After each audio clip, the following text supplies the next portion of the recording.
Top 5 Worst Corporate Mistakes. 5. Edwin Drake invented the oil drill, but didn't patent it.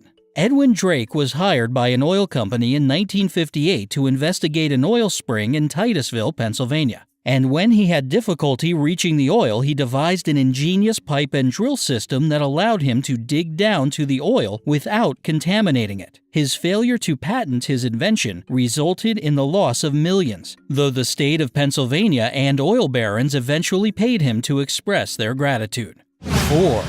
Coke introduces a new formula. After thriving for almost 100 years as the highest-selling soft drink in the world, Coke unveiled New Coke to the market in 1985. This sudden pivot in formula and flavor stirred a loud backlash amongst customers, who had formed a visceral and even emotional connection to the soda pop of their childhood. That connection was compromised, causing a flurry of complaints and eventually forcing it to acknowledge the mistake. Coca-Cola Classic was then released to please the masses. 3.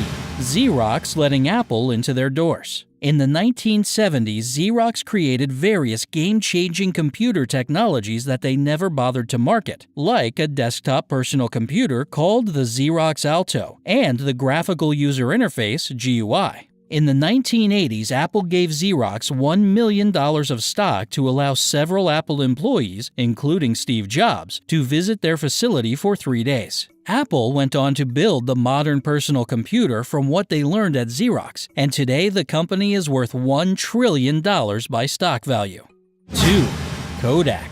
Kodak filed a patent for one of the first digital cameras, one that used a magnetic cassette to store images of about 100 kilobytes, back in 1977. However, Kodak made so much money on film, it didn't introduce the technology at the time to the public. Kodak continued its focus on traditional film cameras even when it was clear the market was moving to digital. When it finally got into the digital market, Kodak was still selling cameras at a loss and still couldn't make their strong gains against other manufacturers who had been producing digitals for years.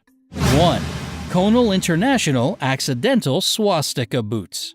A Reddit user posted a photo of his new work boots on the popular website, pointing out that they left footprints that looked like they had swastikas on them. Conal International Trading Incorporated, a City of Industry shoe distributor, recalled the product immediately upon seeing the image and issued a public letter of apology. This was in no way intentional, the company said. That didn't stop neo-Nazi website The Daily Stormer from advertising them as the perfect footwear for Nazis.